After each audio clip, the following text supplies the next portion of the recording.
Action. Oke, bismillahirrahmanirrahim. Assalamualaikum warahmatullahi wabarakatuh. Waalaikumsalam warahmatullahi wabarakatuh.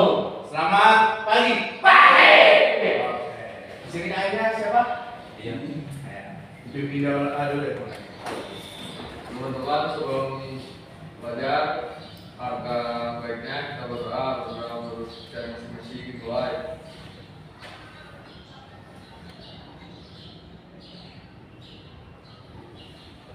Surah Al-Isra. Assalamualaikum warahmatullahi wabarakatuh. Baik, seperti biasa saat di pelajaran Bapak berdiri dulu untuk menyanyikan Indonesia Raya. Ini berdiri dulu. Siapa yang mau maju di depan? Bisa mah. Bisa maju. aja. Iya, boleh. Kayak biasa.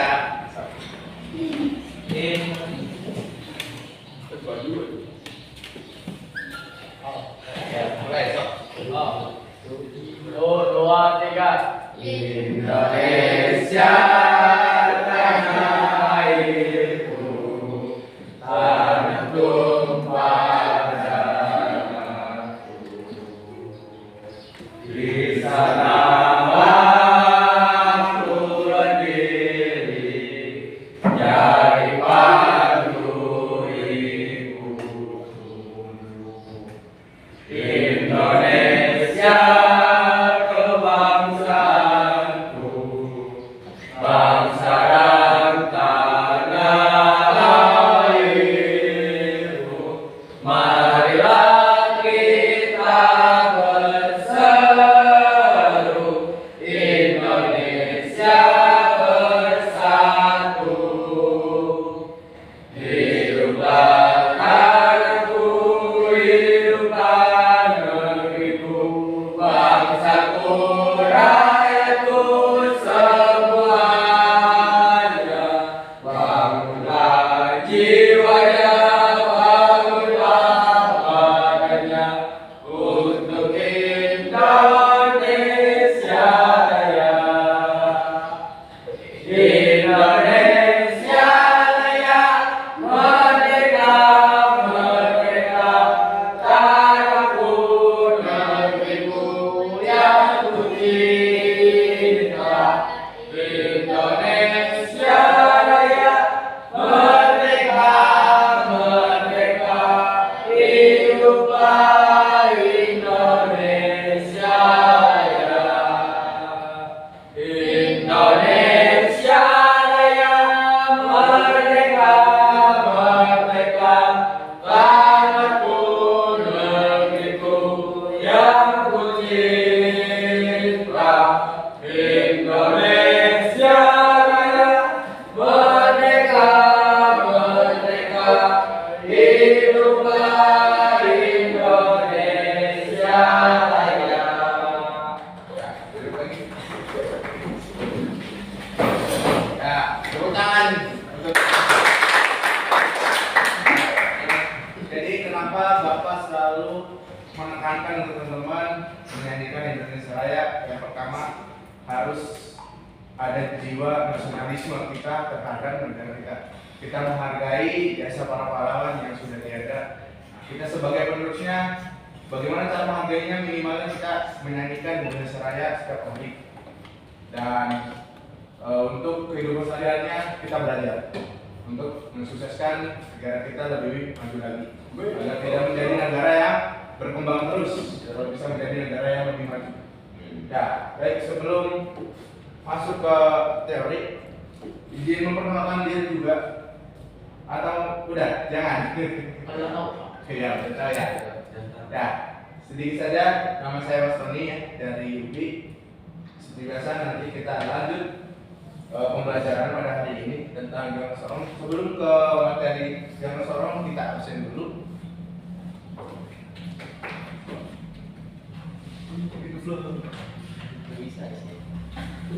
Ya. Yang pertama ada Anggis. Ada. Kenapa tuh? Izin ya. Chandra. Cinta. Daerah Amargo. Irfan, Gak ada. Kerja, Gak ada. Fajar, Gak ada. Fakri, Gak ada. Paula, Gak ada. Gesya, D. Ronadi, D. Hidayatul Rahman, Gak ada. Akbar, Gak ada. Ada. Muhammad Girli, Ada. D. Wita Sukuman Sopianti. D. Yang hadir. Nah, untuk yang tidak hadir, jika ada suratnya bisa taruh di depannya, ya. Dan untuk yang sakit kita doakan semoga teman-teman yang sakit diberikan kesembuhan oleh Allah Subhanahu wa Ta'ala. Amin. Dan mari kita doakan juga teman sekolah kita, teman sekolah kita atas nama daerah yang sudah mendahului kita. Al-Fatihah untuk beliau dimulai.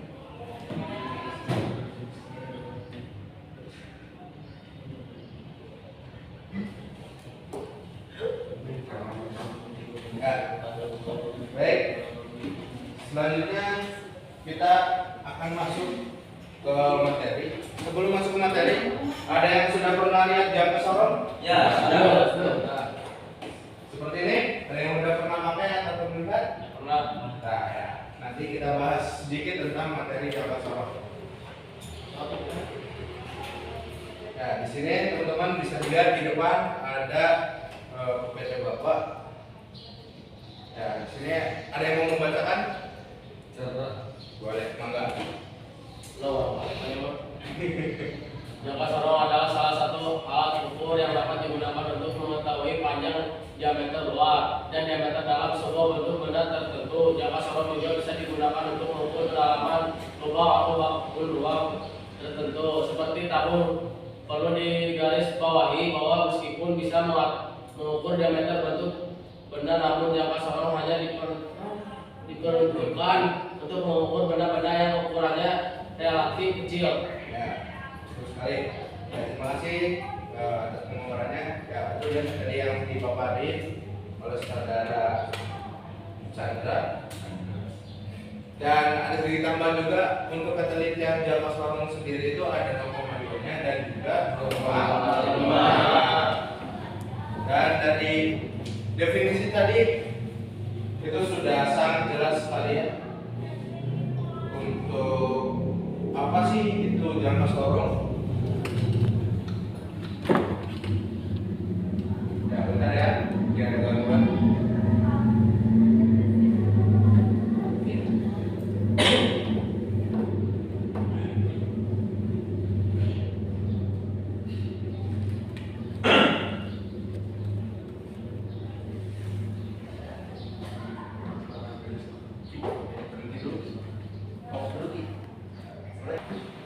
Yuk. Ya, lanjut. Ya, tadi definisi jangka sorong menurut betul sekali yang sudah disampaikan. Ya, bahwasanya penelitian jangka sorong itu ada dua ya. Tadi apa aja? 0,5. Sekali. Selanjutnya di sini ada fungsinya. Ada yang mau membacakan? Enggak?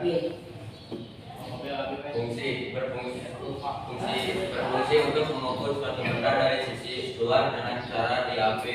Berfungsi mengukur sisi dalam bentuk benda yang biasanya berupa lubang seperti pada pipa dengan cara mengulurnya. 3. Berfungsi mengukur kedalaman celah atau lubang suatu bentuk dengan cara menerapkan atau memasukkan bagian alat ukur. 4. Berfungsi mengukur ketebalan suatu bentuk benda. 5. Berfungsi mengukur diameter dalam bentuk benda menggunakan terang tetap dan terang geser atas.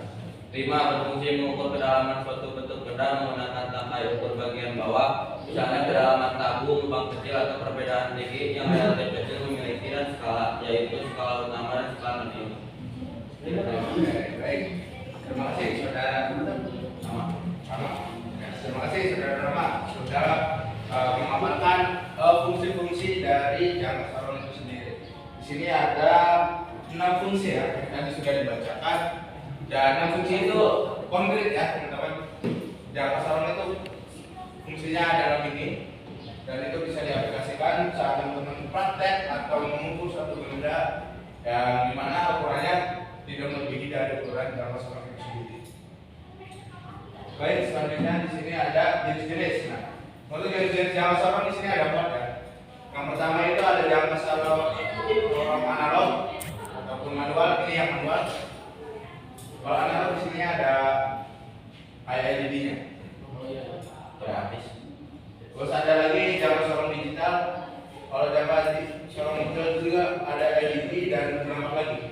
Di sininya bukan seperti ini. Terus ada lagi jangka sorong arloji ataupun jam. Itu jangka sorong yang modelnya itu kayak jam. Nanti bisa ditunjukkan. Terus selanjutnya ada jangka sorong buat ketinggian. Itu biasanya diperuntukkan untuk di daerah-daerah tertentu kalau yang ini. Baik, selanjutnya di sini ada bagian-bagiannya. Ada yang masih ingat? Ini bagian apa? Atas. Ini? Bawah. Ini? Tombol kunci. Ini? Yang besar garisnya? Kalau utama. Kalau yang ini? Radius. Ini? Pengalaman. Oke. Ya, terus sekali. Yang tadi disampaikan applause untuk kita sendiri. Nah, seperti tadi yang sudah disampaikan bahwasanya jangka sorong ini ada banyak komponennya, dari atas terus bawahnya sampai kedalamannya itu ada semua. Oke, next di sini ada cara menggunakannya. Ada yang mau membacakan atau ada yang mau menerangkan di depan?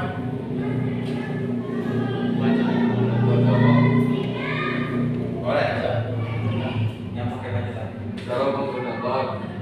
Pertama, siapkan terlebih dahulu objek atau benda yang akan diukur, misalnya kelereng, koin, atau lainnya.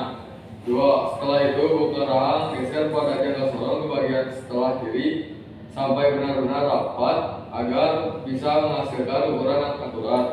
3. Pastikan lagi bahwa kedua rahang tertutup dan skala menunjukkan akan nol. Hal ini perlu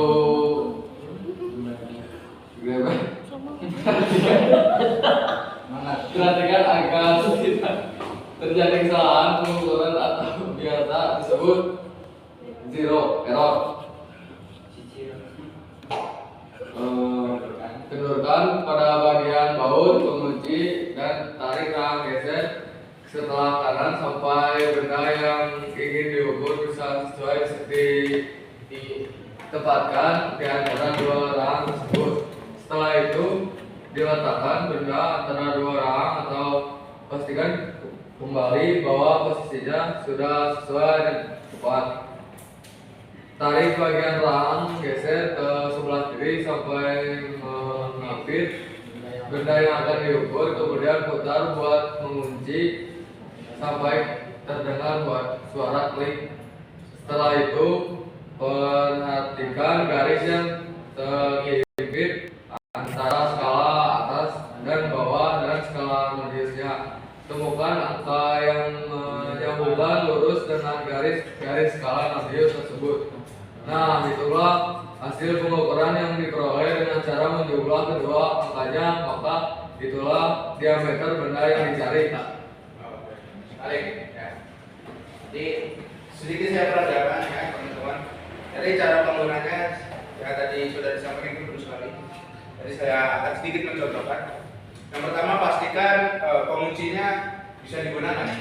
Yang pertama bisa digunakan karena ini penting sekali. Kalau sudah kita ukur harus dikunci karena kalau tidak dikunci takutnya ada sedikit pergeseran. Nah, jadi ukurannya salah. Itu cara gunanya kita bisa lihat di depan di sini. Kita contoh pakai ballpoint ya. Pakai ballpoint di bagian yang kerasnya. Ada yang masih ingat? Kita mengukur menggunakan jangka sorong itu bendanya harus apa? Seharusnya bersih ya. Karena ini cuma contoh kita perhatikan menggunakan pulpen aja. Ya, kita buka rahangnya selebar yang dimungkinkan, terus kita tutup. Terus jangan lupa kita mengunci. Kalau sudah kunci, benda yang kita ukur boleh dilepas, kita taruh di mana saja sesuai SOP-nya. Terus setelah itu kita baca. Ini mengukur diameter luar ya. Kalau diameter dalam di bagian ini, kalau untuk mengukur kedalaman di bagian belakang sini. Jika sudah diukur, kita baca. Mana nih skala utamanya dan skala radiusnya. Untuk skala utama, masih ingat yang bagaimana? Yang benar. Yang besar ini skala utama. Dan kalau skala radius, kita ambil yang bawah. Kita ambil yang sejajarnya. Orang sejajar, kita contoh untuk skala utamanya di sini ada 10 misalkan. Terus skala radiusnya di sini ada 2. Ada 0,5. Berarti skala utamanya 10, skala radiusnya 0,5. Berarti kalau dijumlahkan menjadi 10,05. Itu jawabannya. Jangan satuan milimeter. Jadi seperti itu untuk penggunaan jangka sorong itu sendiri. Selanjutnya di sini ada prinsip kerjanya. Untuk prinsip jangka sorong itu yang paling utama adalah menggunakan salah satu jangka sorong adalah jika kunci yang ada pada jangka sorong dilonggarkan, maka papan skala radius bisa bergerak sesuai keperluan saat mengukur bentuk benda tertentu. Kemudian untuk mengukur objek benda maka akan dijepit di antara dua penjepit atau rahang yang ada pada jangka sorong seakurat mungkin atau posisi yang sesuai dengan pas. Ini untuk prinsip kerjanya ya. Nah ini ada plus minusnya nih untuk jangka sorong. Ada yang membacakan kelebihannya? Enggak. Kelebihan memiliki catatan pembacaan yang lebih baik yaitu yakni kecamatan pembacaan berikut pembacaan berkisar 0,05 0,01 mm. Dapat mengukur diameter sisi luar dengan mudah yakni cara dijahit. Dapat mengukur diameter sisi dalam dengan mudah yakni cara diukur. Dapat mengukur kedalaman dengan akurat. Harga murah dan terjangkau dibandingkan alat ukur lainnya dengan ketepatan yang kuatan hasil. Oke, terus sekali itu untuk kelebihannya. Ada yang mau membacakan tangga kurangnya? Ini tipe ya? Enggak. Kekurangannya? tidak bisa mengukur benda yang diukurannya Besar. bisa jadi kemudian para material alat ukur jika tidak dirawat. Karena bentuk sensor yang berkontak langsung dengan benda kerja maka akan menggunakan muncul goresan atau benturan yang dapat menimbulkan ketidakkaratan pada kedua sensor atau kedua rahang pada jangka sorong.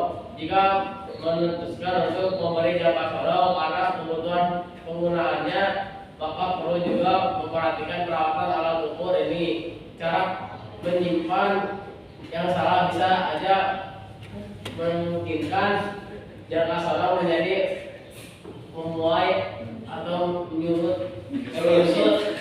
Ya. Nah, jadi setiap apapun itu baik alat elektronik ataupun yang manual pasti ada plus minus dan minusnya. Ya. Seperti tadi yang sudah disampaikan bahwasanya ada kelebihan dan kekurangannya dari jangka sorong ini, bahwasanya banyak ya, rata-rata di atas tiga kalimat gitu. 3 kalimat yang ada pada kelebihan ataupun kekurangannya. Ya, untuk jangka sorong itu sendiri sedikit seperti itu saja. Dan sebelum melanjutkan ke evaluasi, ada yang mau ditanyakan tentang penyampaian tadi? Tidak. Cukup? Ya, udah. Kalau terus Bapak mau nanya sedikit satu pertanyaan saja. Jadi untuk jangka sorong itu bisa mengukur berapa pengukuran? 3 ukur diameter luar, diameter dalam, Tebal atau kedalaman. Ya, betul. Yes. Bagus sekali ya. Ya. Ya, di sini terima kasih.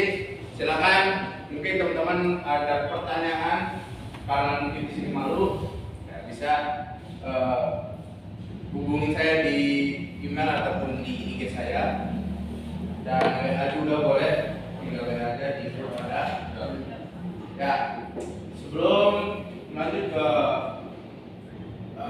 pembelajaran selanjutnya, Bapak mau ngetes nih, apakah teman-teman masih fokus atau tidak ya. Jadi saat Bapak bilang pagi, tepuk tangan 1. kali, Kalau siang, dua kali, kalau sore, tiga, kalau malam, empat, MC. diam. Bombong. Ya, oke. Kita cek fokus ya. Ya Pagi. ya. Yang salah apa? Sap. Jangan. Pagi, sore. Dua, tiga. Nah, kita coba dari awal lagi. Pagi, siang, sore, malam.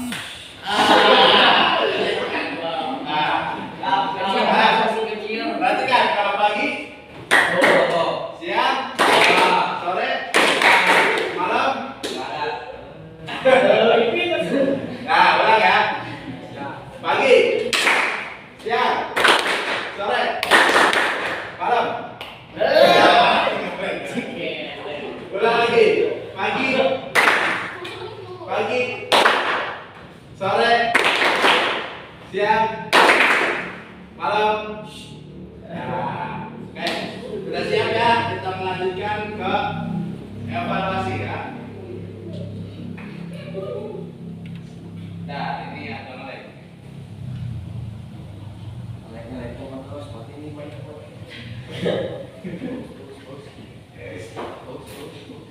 Oh, jackpot euy.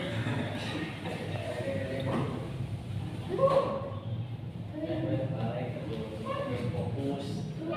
Betul, oleh. Bapak kirim di grup ya, linknya ya. Siap. Ya, silakan siapkan HP-nya. Kita main bisnis sebentar. Nah, main game Pak? Ya, game. Game yang menyenangkan tapi education. Nah, gimana?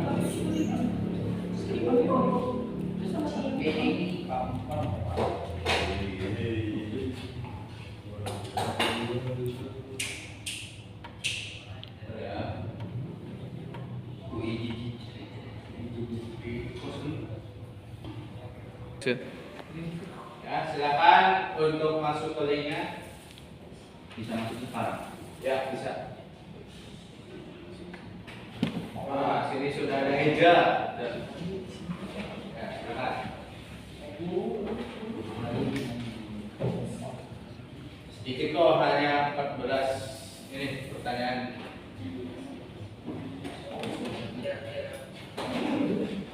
Sudah masuk? Sudah. Ini kalau udah gini gimana? Nanti untuk misalnya style bareng-bareng. Silakan masuk.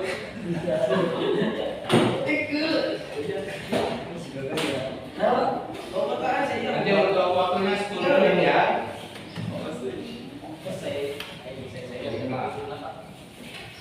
Sudah? Cukup? Ya. Oke, saya mulai ya.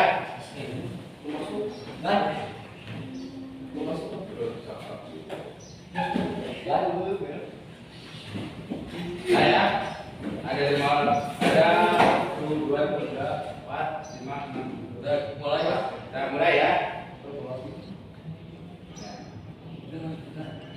Ya, silakan. Berusaha untuk kerja masing-masing ya. 10 menit dari sekarang. Tuh. Buka sambilnya ya.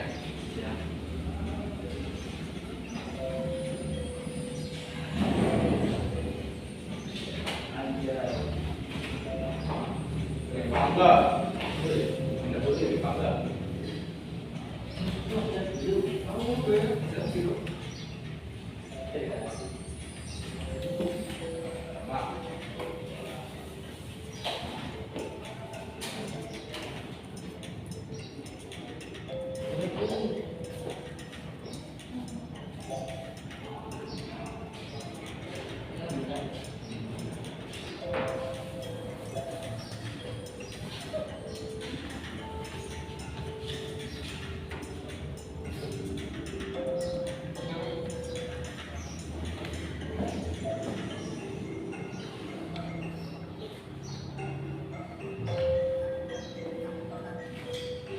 Waktunya 2 menitan ya.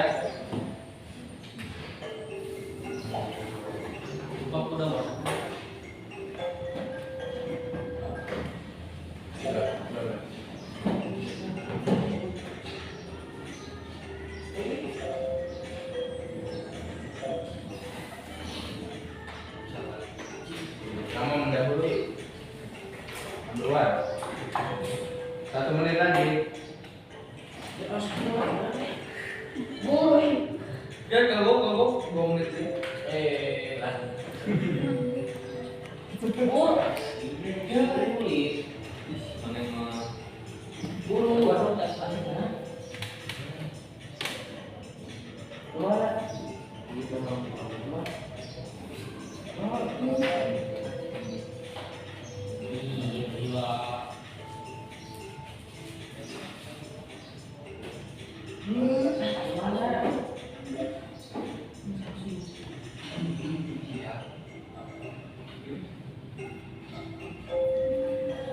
Detik lagi. 10, 9, 8, 7, 6, 5, 4, 3, 2, 1. Oh, tidur. Sedih banget sih. Tidur nggak ini? Wah, ada ini. Tiga deh. Juara 3 siapa? Eda. Wih. 2. Ya, saya pipis. 1 Rifangga. Ya selesai sih tahu. Bukan aku baru masuk Pak. Tadi dia ada. Itu juga aku baru masuk Pak. Makanya Mulai lagi. Enggak ada. Ya. Ya. Jadi untuk Rifangga sendiri sudah memahami juga ya Rifangga Ya ya. paham yes. Nanti bisa ilmunya ya ke yang lain. Dan untuk Fahri terus sama Nanang siapa nih? Untuk Fahri nanti setelah pembelajaran ini kita bertemu di bengkel ya. Ada pengayaan untuk Fahri biar lebih mantap lagi. Karena bisa bangga share ilmunya ke teman-teman sekelasnya ya. Oh iya, dari Pak Awai, kalau ini Biar boleh emang ditanyain dia. tanya itu mati Pak. Ilmu Pak. Mati. Selamat pagi ya. Saya Baik. Hanya konjunksi biru. Sebelum lanjut ke pembelajaran selanjutnya, ada yang mau ditanyakan mengenai jam sorong?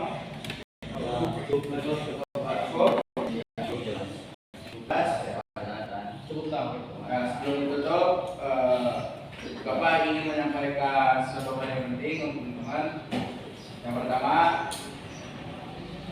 usahakan teman-teman belajar terus ya, belajar yang giat.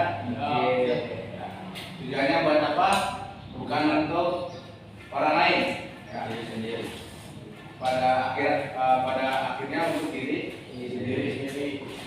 Teman-teman mau menjadi orang sukses, mau menjadi orang yang biasa saja, tergantung dari diri Kita sendiri. kita yang memulai dan kita yang akan menghasilkan. Ya. Ya. Dan untuk kali ini ada yang mau ditanyakan lagi sebelum ditutup? Ada Pak. Cukup?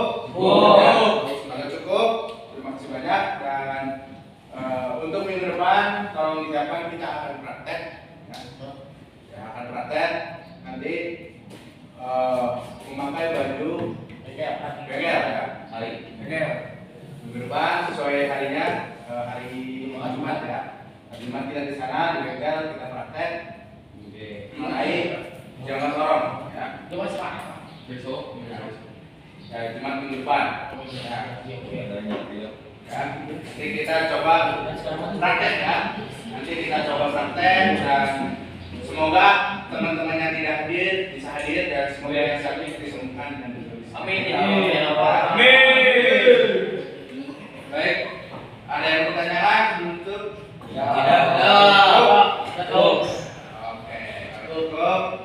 Terima kasih banyak atas kerjasamanya dan atas waktunya. Dan mohon maaf jika ada kekurangan atau kelebihan yang mungkin yang saya sampaikan. Dan mohon maaf juga apabila ada titik kata yang kurang berkenan. Ya. Sebelum itu untuk kedua kelas pimpin doa. Sebelum pulang, alangkah baiknya kita berdoa terhadap kepercayaan masing-masing dimulai.